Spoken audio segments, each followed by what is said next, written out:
থাকো, ডাক্তার হও, ইঞ্জিনিয়ার হও, এসপি হও, ডিসি হও, এমপি হও, মন্ত্রী হও, আমাদের মুসলমান সব লাইনে লাগবে। আমাদের মুসলমানের জন্য গৌরব ডাক্তার হওয়া, ইঞ্জিনিয়ার হওয়া। এটা গৌরব না? ডাক্তারি পড়তে গিয়া ও বাবা তোমার কাছে দাবি আমার একটা, রহমতের নবীর আদর্শের মালা গলায় লাগাও, মা বাবার সাথে বেয়াদবি করবা না, আলেমের দোয়া নিয়ে পরামর্শ নিয়ে নবীর তরিকা মানিয়া চলো, 5 বেলার নামাজ পড়ো, নবীর তরিকা মানিয়া জবানটাকে হেফাজত করো, কারো ক্ষতি করবা না, কারো বদদোয়ার তলে পড়বা না, আলেমের পরামর্শ নাও, মা বাবার দোয়া নিয়ে চলো। আল্লাহর কসম মা বাবার দোয়া ছাড়াই চেয়ারে বসতে পারি নাই, মা বাবার কান্না আর দোয়া ছাড়া তুমি পরীক্ষায় পাশ করতে পারো নাই, মা বাবার চোখের পানি দোয়া ছাড়া তুমি টাকাওয়ালা হতে পারো নাই, ব্যবসায় লাভবান হতে পারো নাই, মা বাবার দোয়া চোখের পানি। ওই মা বাবারে কষ্ট দিবা না। আর যেই শিক্ষক তোমারে হাতে কলমে কষ্ট করে মানুষ বানাইছে তার সাথে বেয়াদবি করবা না, মুরব্বীদের সাথে বেয়াদবি করবা না, মনের কষ্ট তোমার জন্য বড় অভিশাপ।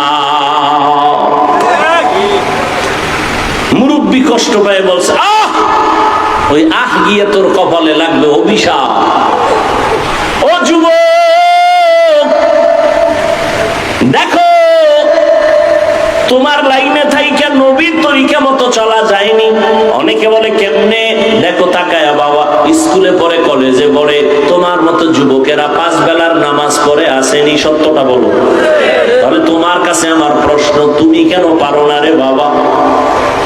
তুমি তো মুসলমান, তুমি কি মরণকে ভয় পাও না? আল্লাহর কোরআন নবীর কথা কি তুমি বিশ্বাস করো না? ও যুবক বাবা, তোমার মতো যুবক তাকায় দেখো রে, আবার পুলিশ বিডিআরের চাকরি করে নামাজ পড়ে, তুমি কেন পারো না? তোমার মতো সন্তান রাস্তায় গাড়ি চালায়, নামাজ ছাড়ে না, তুমি কেন পারো না? কৃষি কাজ করে, নদীতে মাছ ধরে, নামাজ ছাড়ে না, তুমি কেন পারো না? এখনো সময় আছে, তওবা করে না। আল্লাহকে মনে মনে তওবার নিয়তে বলো, মনে মনে, ও দয়ার মালিক, জীবনে শয়তানের ধোকায় পড়ে দুনিয়ার লাইনে ভরিয়া আজকে নামাজ তো কম সারি নাই, কত গুনাহ করলাম, হাতের গুনাহ, চোখের গুনাহ, কানের গুনাহ, জবানের গুনাহ। ও আল্লাহ, একবারও চিন্তা করলাম না যে আমি একা একা কবরে যেতে হবে, আমার কবরে কেউ যাবে না, কই মা, কই বাবা, কই আপনজন, কই বন্ধু বান্ধব, কেউ যাবে না, আমি একা একা সাদা কাপড়ের প্যাকেট হয়ে কবরে থাকতে হবে। আল্লাহর কোরআন সত্য, 1500 বছর একটা মিথ্যা কেউ বের করতে পারে নাই। ওই কোরআনে আল্লাহ পাক রব্বুল আলামিন গুনাহগারের জন্য জাহান্নামের আযাবের বয়ান করেছেন, নেক আমলওয়ালাদের জন্য জান্নাতের সুসংবাদ দিয়েছেন। ও যুবক বাবারা, আজকে নামাজ রোজা ঠিক রাখার পরে কই আমগো সম্মান তো কমলো না। আল্লাহর মহব্বত নিয়া তওবা করো, তুমিও রেডি হয়ে যাও, মরিয়া গেলেও যাবা, আর নামাজ ছাড়বা না, বেপরদায় চলবা না, মা বাবাকে কষ্ট দিবা না। 1 নম্বর প্রশ্ন, এই বিরোধিতার দ্বারা ইসলামের কি লাভ? তাবলীগের বিরোধিতা ময়দানে সাধারণ মানুষের সামনে বললে কি ইসলামের ফায়দা?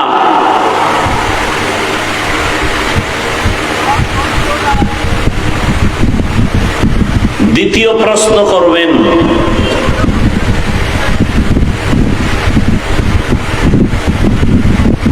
যে তাবলীগের বিরোধিতা, পীর মাশায়েখের বিরোধিতা যারা করে,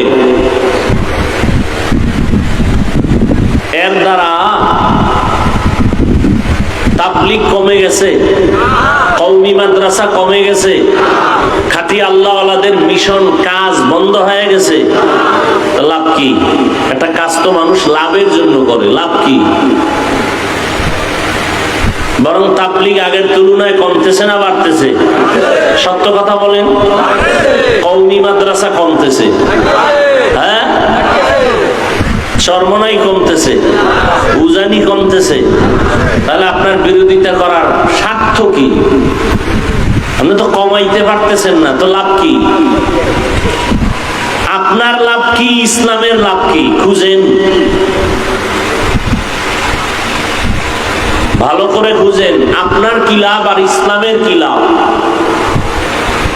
আপনার লাভ হইলে আপনি ব্যক্তি হিসাবে তৃপ্তিতে আছেন, আর ইসলামেরও যদি বিরোধিতা করলে লাভ হয় তাহলে এটা ইসলামেরও একটা তৃপ্তি আছে। আপনি বুঝায় বলেন, দেখায় বলেন।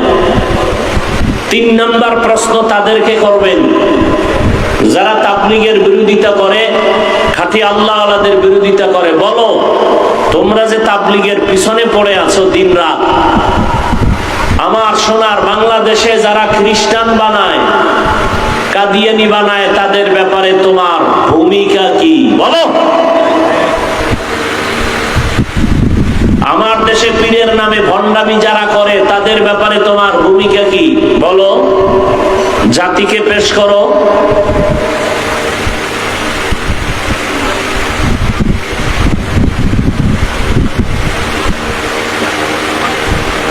একটা ছাত্র আউযুবিল্লাহ পারবে কিনা সন্দেহ, চাই সে জেনারেল লাইনে হোক আর মাদ্রাসা লাইনে হোক। বড় একজন আলেমের ব্যাপারে সে ফেসবুকে লিখতেছে সে বাতিল, সে দালাল। একজন আলেমকে তুমি বাতিলের সাথে তাল মিলায় দালাল বলে দিলা, তুমি কে? তোমার বলার কি সার্থকতা আছে এখানে? এই বেয়াদবি করার দুঃসাহস তোমাকে কে দিয়েছে? তোমার লাভ কি, ইসলামের লাভ কি? দুইটা জিনিস একটু খেয়াল করো।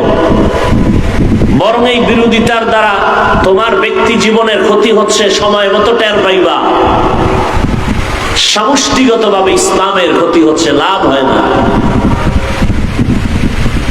কই আমরা তো আলেমরা মোটামুটি কাছাকাছি, দেখা হলে সালাম কালাম। এখন তো মিডিয়ার যুগ, দেখা যায় না? অনেকটা দূরত্ব কমতেছে। তুমি এই গ্রামের সিফায় বইয়া বিরোধিতা করে তোমার কি ফায়দা? লাভটা বুঝি না, মা বাবার বরদোয়া লাগছে তো এই জন্য কাজটা করা লাগে। আমি তো চ্যালেঞ্জ দিয়ে বলেছি, ঢাকার শহরে মা বাবার অভিশপ্ত সন্তান ছাড়া আলেমের বিরুদ্ধে কেউ ফেসবুকে লিখতে পারে না। ও মা বাবার অভিশপ্ত সন্তান।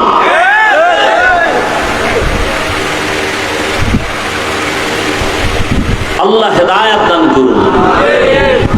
তুমি চরমনের বিরোধিতা করো, তুমি কই? চরমনাই কই? তুমি উজানির বিরুদ্ধে বলো, তুমি কই? উজানি কই?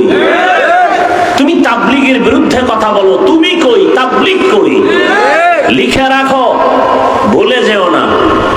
বাংলাদেশের প্রত্যেকটা এই হকের আওয়াজ এমন ভাবে বাড়তেছে, খুব অচিরেই দেখবা প্রত্যেকটা অঞ্চল, গ্রাম, বাড়ি সুদ্ধা আহলে হকের দুর্গ হবে, খানেকা হবে।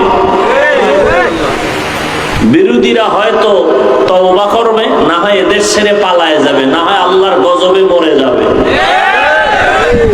যা আল্লাহ কি কথাটাও জানেন না? যা আল্লাহ ওয়া যাহাকাল অর্থ কি? হক আসলে বাতিল দূরীভূত হবে, এই তো। আচ্ছা, বাতিল দূর হওয়ার ব্যাখ্যা 3টা। হক আসলে বাতিল দূর হবে, ব্যাখ্যা কয়টা? 1 নাম্বার, বাতিল হয়তো তওবা করে হকের পক্ষে আসবে। নাম্বার 2, বাতিল ওই অঞ্চল ছেড়ে পালায় যাবে। নাম্বার 3, আল্লাহর গজবে বাতিল জমিন থেকে বিদায় হয়ে যাবে।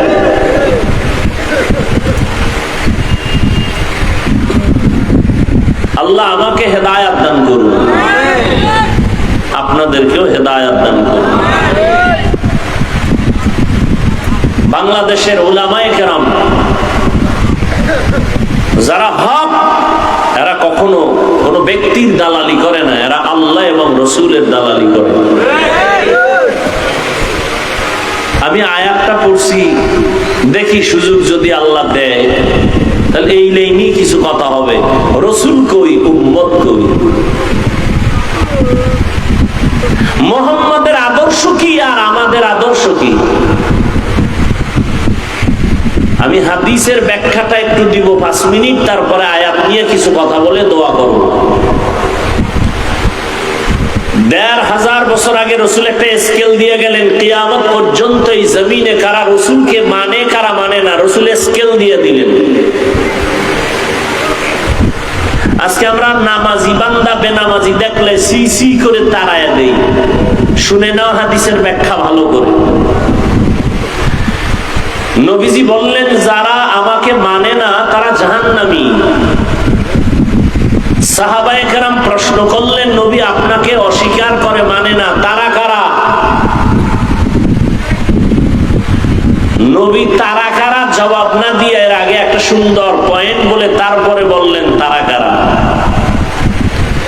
মান আতাআনি দাখালাল জান্নাতা ওয়া মান আসানি ফাকাদ আবা। নবী বললেন, যে ব্যক্তি আমার অনুসরণ করবে, অনুকরণ করবে, সে জান্নাতি। প্রশ্নের জবাব, প্রশ্ন কি? নবী আপনাকে কারা মানে না, অস্বীকার করে, তারা কারা? নবী এই জবাবটা প্রথম না দিয়া প্রথমে বললেন, যারা আমার অনুসরণ করে, অনুকরণ করে, ইত্তেবা করে, তারা জান্নাতি। তাহলে বিপরীত কথা কি দাঁড়ায়? কি হুঁশ নাই? যারা নবীর অনুসরণ করে, অনুকরণ করে, তারা জান্নাতি। বিপরীত কথা কি দাঁড়ায়? যারা নবীর অনুসরণ করে না তারা জাহান্নামী। তারা নবীকে মানে না, কিন্তু নবী এভাবে বলেন নাই। নবী বললেন, যারা আমার অনুসরণ করে তারা জান্নাতি, যারা অনুসরণ করে না তারা জাহান্নামী। নবী বলেন না তো নবী কি বললেন? নবী বলেন, যারা আমার বিরোধিতা করবে তারা জাহান্নামী। এখন এখানে কথা আছে কিন্তু বুঝেন ভালো করে। এই যুবক, কুত্তা শুয়ারের আল্লাহ বুঝার মতো মেধা দেন নাই, মানুষকে দিয়েছেন ভালো মন্দ যাচাই করার, একটু মেধাটা খাটা। বেঈমানের বাচ্চাগুলো মোবাইল হাতে দিয়ে দিছে মুসলমানের মেধাকে নষ্ট করার জন্য। নিজের আমলের খবর নাই, নামাজ নাই, রোজা নাই, তেলাওয়াত নাই, মা বাবার হক আদায় করো না, শিক্ষকের হক আদায় করো না, বরং বেয়াদবি করো। এই মোবাইল, এই মোবাইল, এই মোবাইল সমাজটারও ধ্বংসের পথে নিয়ে যাইতেছো, আদর্শ চরিত্র ধ্বংসের পথে, লেখাপড়াও ধ্বংসের পথে। একটা জাতিকে সঠিক লাইনে উঠাবার জন্য যত মেডিসিন আছে, এর মধ্যে একটা বড় মেডিসিন হলো সুশিক্ষা। নষ্ট করছে এই মোবাইল দিয়া। মা বাবার সাথে গাদ্দারি, বেয়াদবি করেছে মোবাইলের কারণে, শিক্ষকের সাথে বেয়াদবি মোবাইলের কারণে। শুধু কি তাই, নিজে সুস্থতার জীবনে বেঁচে থাকবি, আরামে খাবি আর ঘুমাবি, এই নিজের ব্যক্তি জীবনটারেও নষ্ট করছো মোবাইলের দ্বারা। মোবাইল দেখতে দেখতে সারাটা রাত আল্লাহ দেওয়া ঘুমটারে নষ্ট করলি। অথচ রাতের ঘুম প্রত্যেকটা মানুষের জন্য শরীরের মহা ঔষধ। রাতের ঘুমটা নাই, চেহারা নষ্ট হয়ে যাইতেছে, তোর খবর নাই। কানের পাওয়ার নাই, চোখের পাওয়ার নাই, হাত ব্যথা বেড়ে গেছে, ব্রেন স্ট্রোক বেড়ে গেছে, কিডনির সমস্যা বেড়ে গেছে, ক্যান্সারের রোগ বেড়ে গেছে। এক তো খানা নাই ঠিক মতো, ঘুম নাই ঠিক মতো। যেই লোকটার টাইম মতো ঘুম নাই, ওই লোকটার খানায় কোনো বরকত হবে না। যেই লোকটা টাইম মতো ঘুমায় না, ওই লোকটার কোনো কাজের মধ্যে কোনো শৃঙ্খলা আসবে না। আজকে এই আরামের ঘুম নষ্ট করছো তোমার এই মোবাইলের দ্বারা। ওই মোবাইলের দ্বারা ঘুমটা নষ্ট করিয়া নিজের শরীরটা পর্যন্ত ধ্বংস করে ফেলেছো। অপেক্ষায় থাক, অল্প দিন পরে দেখবি হাত আছে, হাতের শক্তি নাই, কান আছে, কানের শক্তি নাই, চোখ আছে, চোখের পাওয়ার নাই। বেঁচে থাকবি ঠিক, তবে পঙ্গু হইয়া বিছানায় কান্না করবি। মরবি না, এত তাড়াতাড়ি মরবি না। করোনায় মরনায় আর মরবি কেমনে? এত তাড়াতাড়ি মরবি না। আরো কত আকাম করা তোর বাদ আছে না লিস্টির মধ্যে। ইমামের বিরুদ্ধে করবি, এটা একটা লিস্টিতে ছিল যে ইমামের গালি দিব, চরমনের বিরোধিতা করব, তাবলীগের বিরোধিতা করব, নবীর বিরোধিতা করব, সাহাবায়ে কেরামের বিরোধিতা করব। আরো কত আকাম তোর বাকি আছে, এত তাড়াতাড়ি মরবি? আল্লাহ হেদায়েত দান করুন। কবি নজরুলের ইতিহাস পড়রে যুবক, রবীন্দ্রনাথের ইতিহাস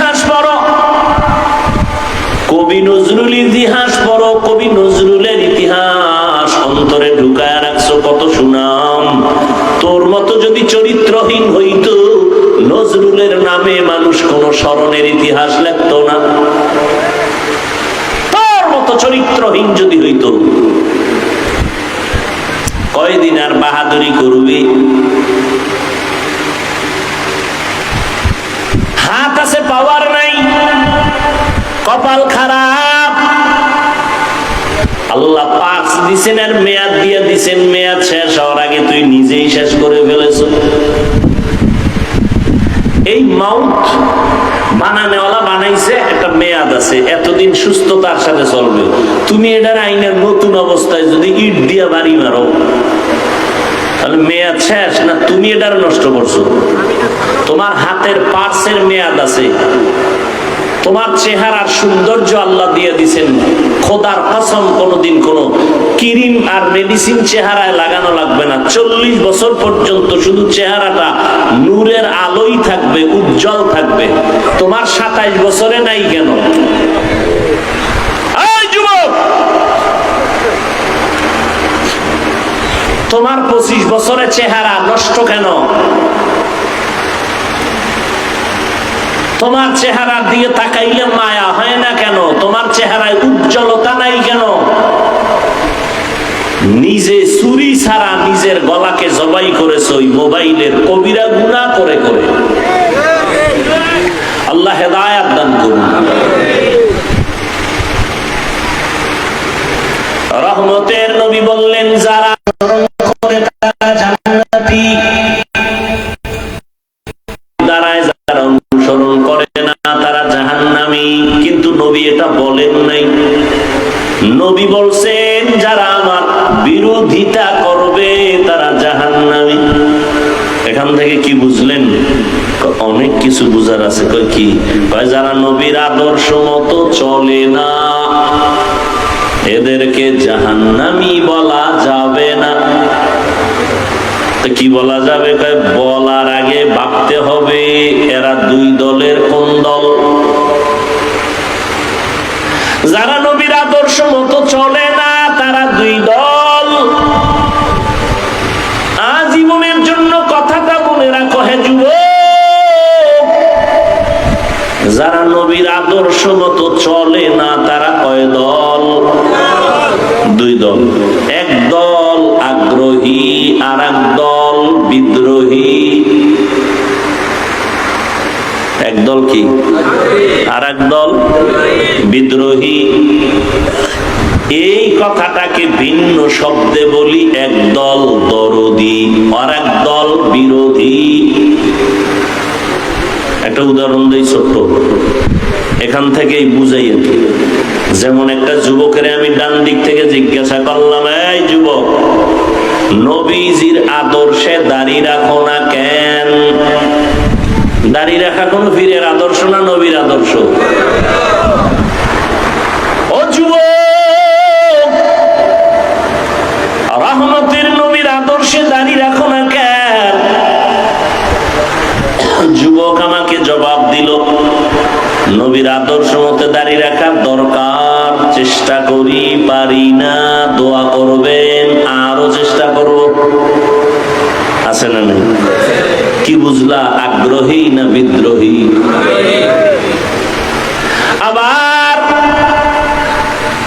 বাম দিক থেকে একটা যুবকের বললাম, হে যুবক,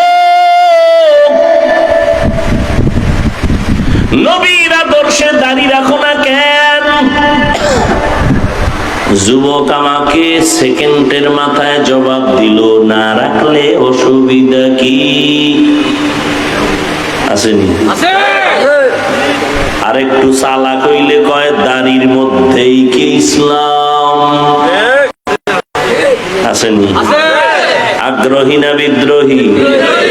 বিদ্রোহী রাসূলের আদর্শের বেলায় বিদ্রোহীর আরেক নাম বেঈমান।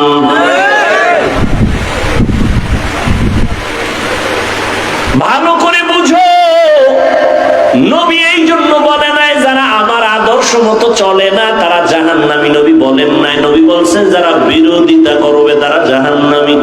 অতএব যে দাড়ি রাখে না তাকে গালি দেওয়া যাবে না, করে না তাকে ছাড় দেওয়া যাবে।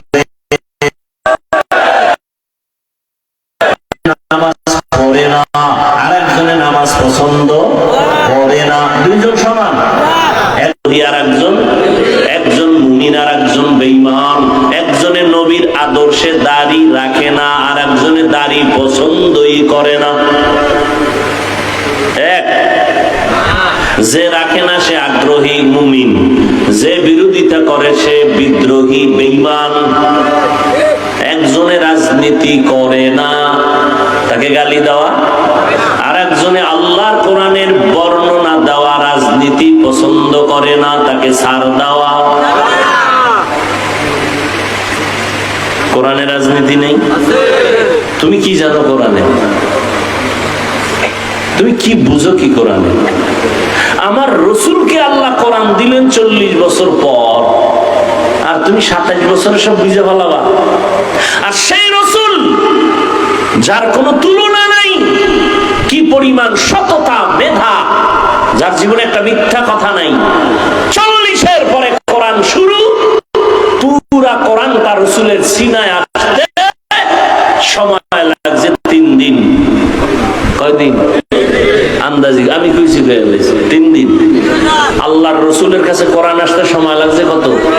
23 বছর।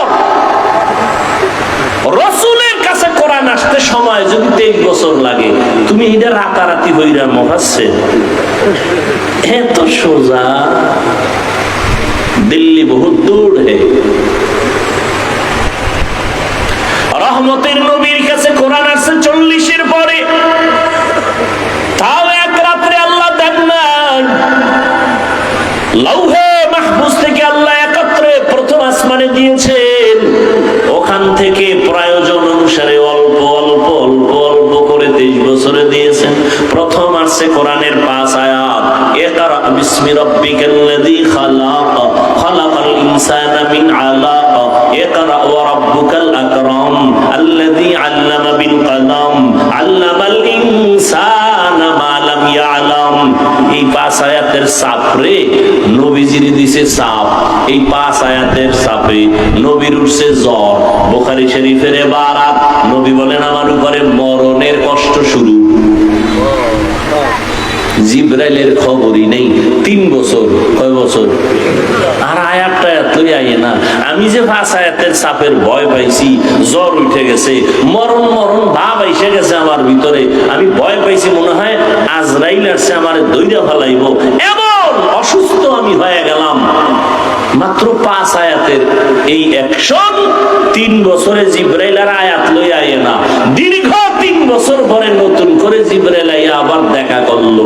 ইয়া আইয়ুহাল মুদ্দাসসির কুম ফাআনযির রাব্বাকা ফাকাব্বির ওয়া সিয়াবাকা ফাতাহহির। ভালো করে বুঝো, বর্তমানে কোরআন শরীফটা হাতে নিলে 250 গ্রাম ওজনও নাই, কিন্তু এই কোরআনের ওজনটা হাকিকতে কত? হাকিকতে কোরআন শরীফের ওজন কত? জমিন বলে আল্লাহ আমরা পারবো না, পাহাড় বলে পারবো না, আসমান বলে পারবো না। আল্লাহ কয় জাহেল মানুষের মাথায় চাপায় দিলাম কোরআনটা, তুই বোঝা বহন কর, আর যদি করিয়া চলতে পারো তোর সম্মান আমি সবার উপরে দিয়ে দিব।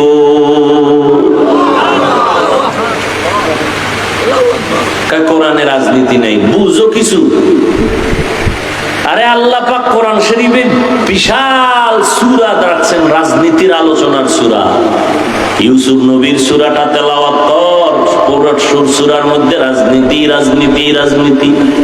তবে তুমি যে দুর্নীতি আর বেদনীতি আর 2 নাম্বারই করো, এই রাজনীতি আল্লাহর কোরআন আর ইসলামে নাই।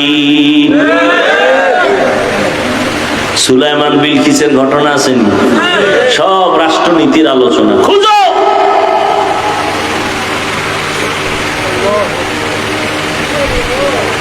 বিরোধিতা না করে নিজের দোষ দেখো। নিজের মাইয়ের খবর কি, পোলার খবর কি, মায়ের খবর কি, বাবার খবর কি? নামাজ পড়ছনি ঠিক মতো? মা পড়ছেনি, বাবা পড়ছেনি, ফজর পড়ছনি, এশা পড়ছনি, জোহর পড়ছনি, আসর পড়ছনি? তোমার কবরে তুমি চলে গেলে কোনো হিসাব যাবে না তোমার কবর, তোমার জবাব তোমাকেই দিতে হবে। আরেকজনের পেছনে পড়ে আছো, তোমার হিসাবটা কবে করবা? অন্যের হিসাব নিয়ে দিন কাটাইলা, তোমার হিসাব কে করবে? আল্লাহ যেদিন বলবেন ইকরা কিতাবাকা কাফা বিনাফসিকাল ইয়াউমা আলাইকা হাসিবা, নিজের হিসাবটা নিজে কর।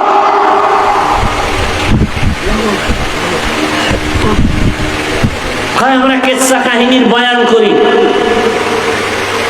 তো তুমি কি বুঝাতে চাও? কোরআনে কেচ্ছা কাহিনী নেই। হ্যাঁ যুবক, আল্লাহর শপথ করে বলে যাই, লিখে রাখ, পৃথিবীতে কেচ্ছা কাহিনীর শ্রেষ্ঠ কিতাবের নাম কোরআন শরীফ। লিখে রাখ, পৃথিবীর মধ্যে কেচ্ছা কাহিনীর শ্রেষ্ঠ কিতাবের নাম হাদিস শরীফ। কোরআন শরীফে বাঘের কেচ্ছা আছে, তোর খবর আছে নি? হাতির কেচ্ছা আছে, মশার কেচ্ছা আছে, মাছির কেচ্ছা আছে। কোরআন শরীফের মধ্যে বাঘের কেচ্ছা আছে, সাপের কেচ্ছা আছে, কি আছে না? এরা তো বুঝবে না। ওগো খালি কে মেডিসিন খাওয়াই দিছে যে বিরোধিতা করবি, মানে তোর কপালটা পড়বি, তোর মা বাবার কলিজারের জ্বালায় দিবি। একটা আলেম কখনো বলতে পারে না তুই খালি আলেমের গালি দিস, কখনো বলতে পারে না। কেচ্ছা কাহিনী রস করি। 2000-এর উপরে আয়াত আছে কোরআন শরীফে, 2000-এর উপরে শুধু কেচ্ছা কেচ্ছা কেচ্ছা কাহিনী। তুমি কি বুঝো?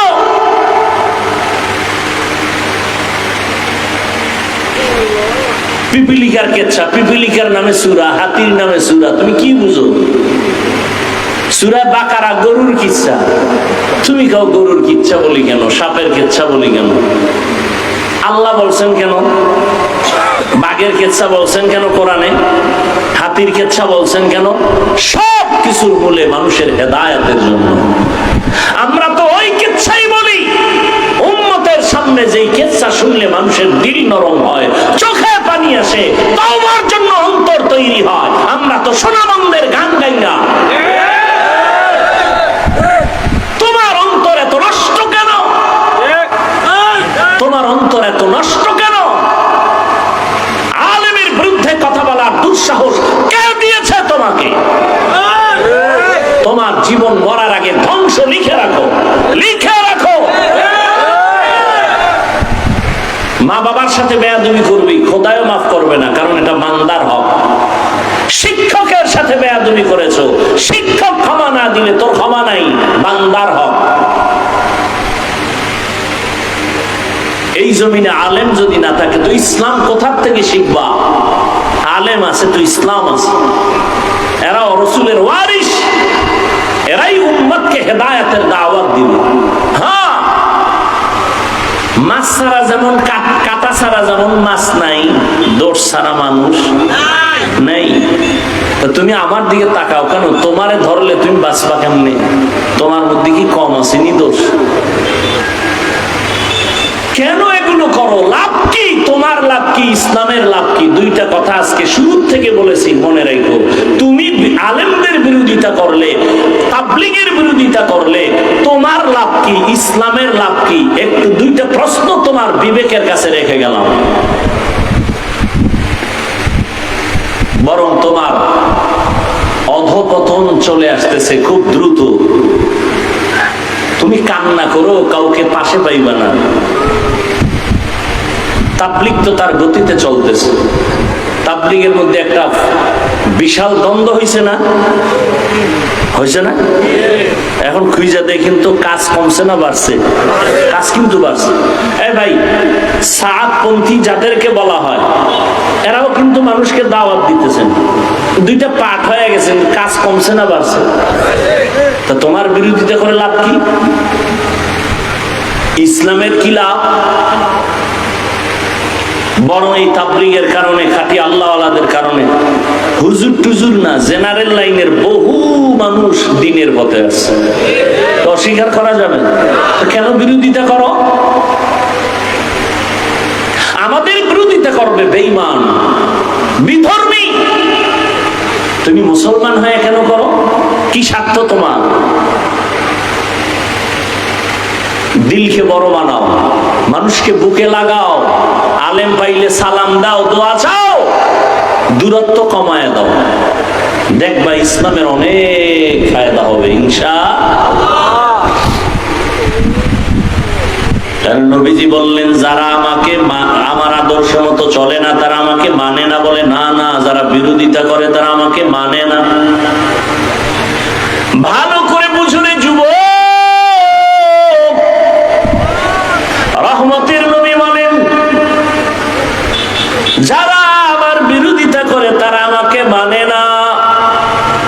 আমাকে অস্বীকার করার কারণে জাহান্নামের পথিক হয়ে যাবে। আল্লাহ বলেন আমার নবীকে আমি রহমত করে পাঠাইলাম, ওয়া মা আরসালনাকা ইল্লা রাহমাতাল লিল আলামিন।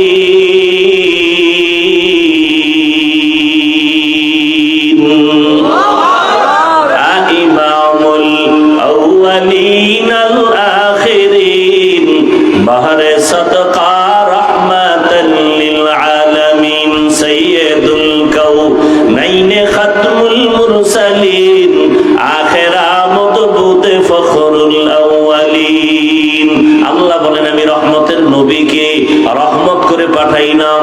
কয় দুনিয়ার জন্য আর পরকালের জন্য? কয় না, জগৎ সমূহের জন্য। অনেকে তর্জমা করে উভয় জগতের জন্য নবী রহমত, আমি তর্জমা করলাম জগৎ সমূহের জন্য নবী রহমত। উভয় জগতের তর্জমা করলে মনে হয় যেন দুনিয়ার জগৎ পরকালের জগৎ। না, জগৎ তো আরো আছে। রূহের জগৎ একটা আলাদা জগৎ, মায়ের গর্ভের জগৎ একটা আলাদা জগৎ, দুনিয়ার জগৎ একটা আলাদা জগৎ, আলমে বরজখ কবর জগৎ একটা আলাদা জগৎ, হাসরের ময়দানের একটা আলাদা জগৎ, জান্নাত ও জাহান্নামের একটা আলাদা জগৎ। সব জগৎ সমূহের জন্য আমার নবী রহমত। রূহের জগতের জন্য নবী কেমন রহমত, ভিন্ন আলোচনা। মায়ের গর্ভের জগতের জন্য নবী রহমত, দুনিয়ার জগতের জন্য নবী রহমত, কবর জগতের জন্য নবীজি রহমত, হাসরের ময়দানের জন্য নবী রহমত, জান্নাতের জন্য নবী রহমত, জাহান্নামের জগতেও নবী রহমত। এটা কেমনে? জান্নাতের জন্য নবী রহমত, এটা বুঝলাম। জাহান্নামের জন্য কেমনে? এটা তো বুঝে আসে না। বুঝে না আসলে বোঝার চেষ্টা করো, বিরোধিতা করিও না। জাহান্নামের ক্ষেত্রে আমি শুধু দুনিয়ার জগতের জন্য নবী কেমন রহমত এই বিষয়ে দু চারটা কথা বলি। রহমতের নবী, দুনিয়ার জগতের জন্য রহমত।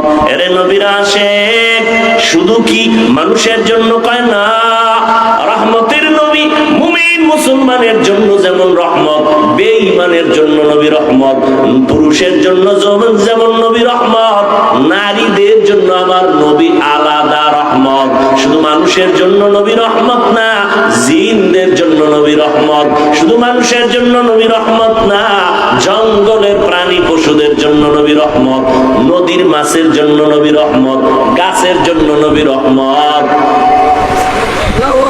সব মাখলুকের জন্য নবী। আবু জাহাল হাতের মধ্যে পাথর নিয়ে কয় ভাতিজা মোহাম্মদ আছে কি বলতে পারো? কয় লাভ কি? কয় বললেই তোমারে নবী মানবো, কালেমা পড়বো। নবী বলেন আমি জানি না। কেন জানো না রে ভাতিজা? নবী বলেন আমি গাইবের মালিক না। গাইবের মালিক কে? আলিমুল গায়বি ওয়াস শাহাদাতি হুয়ার রাহমানুর রাহিম।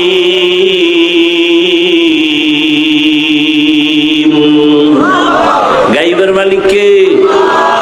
আর কেউ? যদি আমার পীর গায়েব জানে, এর নাম শিরিক। এর নাম কি?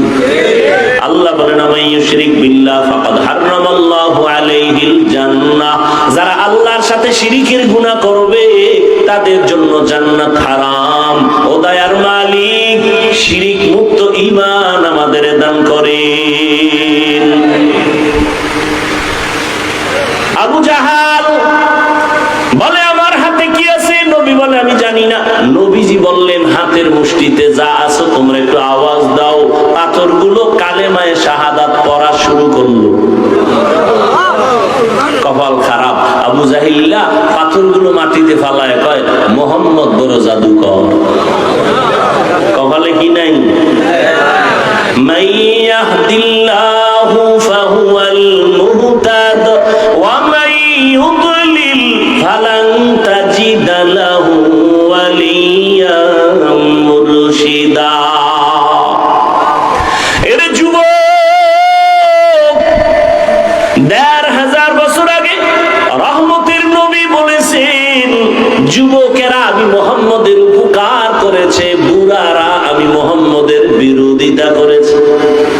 ও যুবক বাবা, আজকে তোমার মধ্যে নবীর আদর্শ নাই কেন? আমি যে এতক্ষণ তোমার সামনে বয়ান করতেছি, কুত্তার মতো চিল্লাইতেছি, কুত্তার মতো দৌড়াইতেছি, আমি একা না, সব আলেমরা তোমাদের পেছনে দৌড়ায়। আজকে যদি তোমাকে বাদ দিয়া, উচিত ছিল ওই চট্টগ্রামের পাহাড়িয়া এলাকায় যায় বয়ান করা, যেখানে মানুষ মুসলমানের খ্রিস্টান বানায়। আজকে বয়ান করা দরকার পঞ্চগড়, যেখানে কাদিয়ানি বানায়। কিন্তু ওখানে যাওয়ার সময় কই?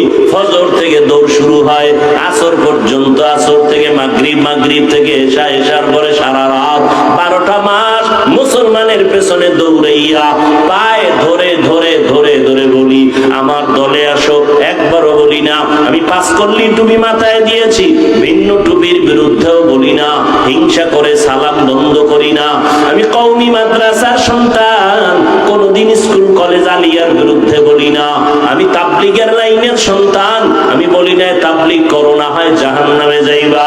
আমি পীরের লাইনের সন্তান, একবারও বলি নাই তুমি অমুক পীরের কাছে যাও না হয় জাহান্নামে যাইবা। কিছুই বলি নাই। এত চিল্লা চিল্লি কইরা বিনয়ের সাথে একটা কথাই বলতে চাই বাবা, যেই লাইনে থাকো বাধা নাই, যেই তরিকায় চলো বাধা নাই। ব্যবসা করো আলহামদুলিল্লাহ, চাকরি করো আলহামদুলিল্লাহ, স্কুলে পড়ো আলহামদুলিল্লাহ, কলেজে পড়ো আলহামদুলিল্লাহ, ডাক্তার হও আলহামদুলিল্লাহ, ইঞ্জিনিয়ার হও, কোনো বাধা নাই। একজন প্রফেসর হও, বাধা নাই। একজন ডাক্তার হও, বাধা নাই। তবে দাবি আমার একটা, বেয়াদব হইও না। তোমার ব্যবহারে যেন মা বাপ কখনো কষ্ট না পায়। ও যুবক, তোমার আচরণে যেন কোনো শিক্ষক কষ্ট না পায়, তোমার ব্যবহারে যেন কোনো আলেম কষ্ট না পায়, তোমার ব্যবহারে যেন কোনো মুরব্বীরা কষ্ট না পায়।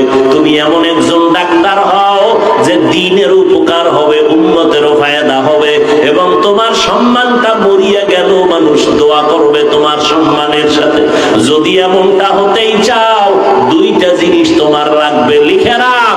2 জিনিস না থাকলে ডাক্তার হতে পারবি, জীবনে সম্মানের জীবন পাবি না। ইঞ্জিনিয়ার হবি ঠিক, সম্মান জীবনে পাবি না।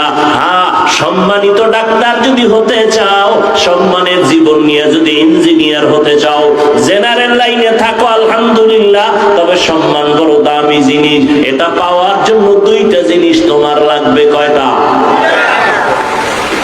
2 জিনিস লাগবে। 2 জিনিস না থাকলে আল্লাহর কসম সম্মানের জীবন পাবি না। এবারটা সম্মানের জন্য সার্টিফিকেট লাগে না? লাগে। সম্মানের চাবি কার হাতে? না কোনো দুনিয়ার সরকারের হাতে? দুনিয়ার সরকারের কাছে যদি চাবি থাকতো সম্মান কমানের, তখন হুজুর গো কবে কত আগে ভাড়ায় মারতো। কি চাবি কার হাতে? আল্লাহর হাতে চাবি। এই জন্য তাকাইয়া দেখছো কত সার্টিফিকেট ওয়ালারও সম্মান নাই, আর সার্টিফিকেট নাই আল্লাহ তারে অনেক সম্মান দিছেন, আছে না নাই? মাওলার খেলা বড় কঠিন। আমার আল্লাহর কুদরতের কারিশমা তোমার বিবেকের সব উল্টা। 2 জিনিস অর্জন করিও। জীবনে ডাক্তার হলো সম্মান তোমার সবার উপরে থাকবে। প্রথম লাগবে তোমার সুস্থতা। কি ঘুমাইতেছেন? প্রথম কি? দ্বিতীয় লাগবে তোমার সুন্দর চরিত্র। কি এই দোনোটারে গজব করছো মোবাইল দিয়া। একটু চিন্তা কর, এই বেটা যুবক বাবা, একটু চিন্তা কর, রাগ করিস না। পৃথিবীতে যত তুই বন্ধু পাইছো সব স্বার্থপর।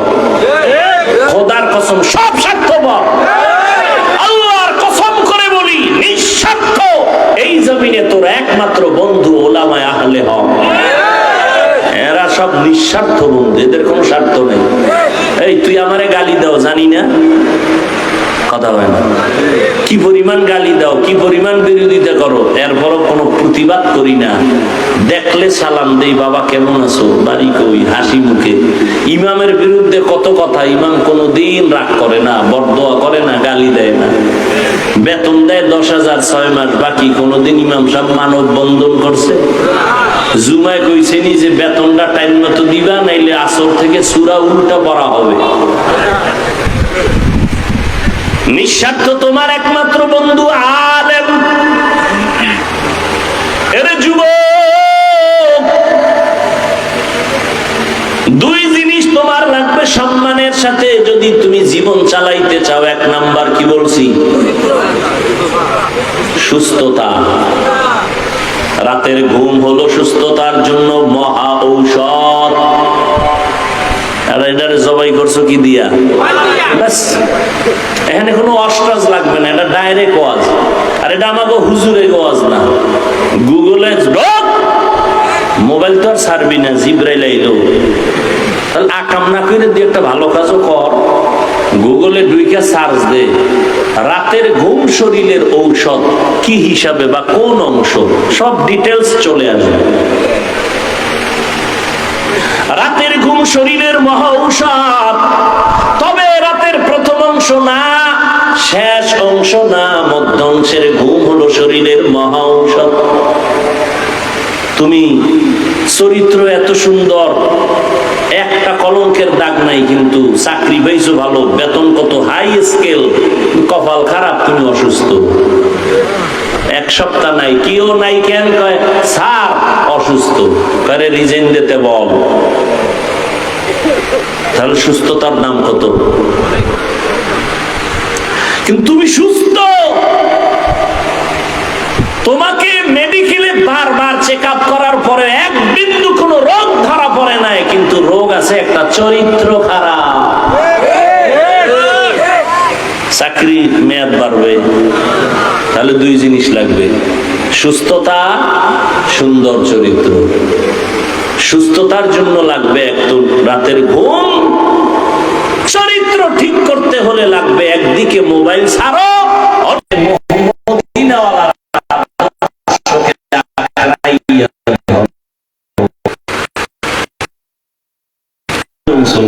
নাকি আলাদা? তোমার আমার আল্লাহ, বলো বলো বলো, তোমার আমার নবী, কাবা, ধর্ম, কালেমা, সব এক। দুনিয়াতে আসছি এক, বিদায় বেলা কাফন হবে 3টা, তাও আমি বক্তার সম্মানে একটা কাফন কেউ বাড়াইয়াও দিবে না। তুমি গরিব হওয়ার কারণে কাফন একটা কমাইয়াও, সবার বেলায় কয় কাফন, কালার হবে আলাদা। আলেমদের কালার একরকম, যারা আলেম না তাদের কাফনের কালার আর একরকম। তাবলীগওয়ালাদের কালার একরকম, চরমনাইওয়ালাদের কালার আর একরকম। কে ধনী, কে গরিব, কে আলেম, কে মূর্খ, কে ডাক্তার, কে রুগী, কে ইমাম, কে মুক্তাদি, কে তাবলীগ, কে চরমনাই, কে আওয়ামী লীগ, কে বিএনপি। সাদা কাফনে যেদিন ঢুকবি সেই দিন সবার মাস্তানি বন্ধ হয়ে যাবে। কাফনে লেখা থাকবে বড় হুজুরের লাশ, থাকবে মন্ত্রী মহোদয়ের লাশ, সব একাকার। কবরের সাইজও হবে এক, নাকি নোয়াখালী, আপনাদের কুমিল্লা, লাঙ্গলকোটের মানুষের কবর 10 হাত লম্বা হবে, সবার কবরের সাইজও এক। কবরে প্রশ্ন হবে সবার বেলায় 3টা, তাও এক। আমাকে যেই প্রশ্ন, আপনাকেও সেই প্রশ্ন, বেঈমানেরও সেই প্রশ্ন, নারীকেও সে একই প্রশ্ন, পীরকে যেই প্রশ্ন, মুরিদেরও সেই প্রশ্ন। 3টা প্রশ্ন সবার বেলায় এক। রবের পরিচয় দাও, ধর্মের পরিচয় দাও, রাহমাতুল লিল আলামিনের পরিচয় দাও।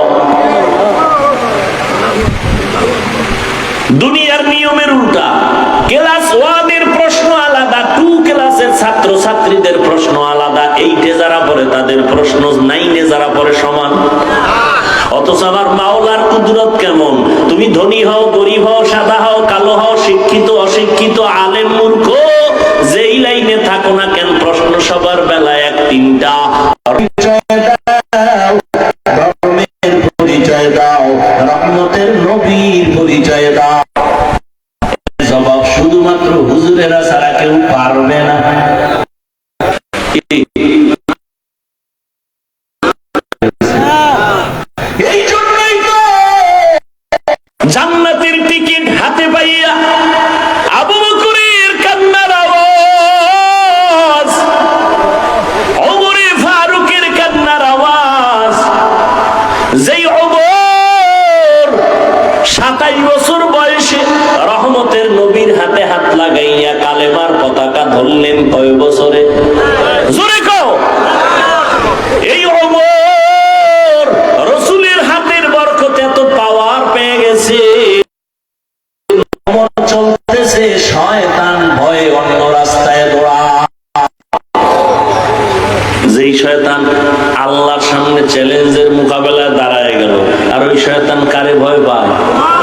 27 বছরের মুসলমান, 27 বছর বয়সে নবীর হাতে কালেমা পড়ছে হযরত ওমর।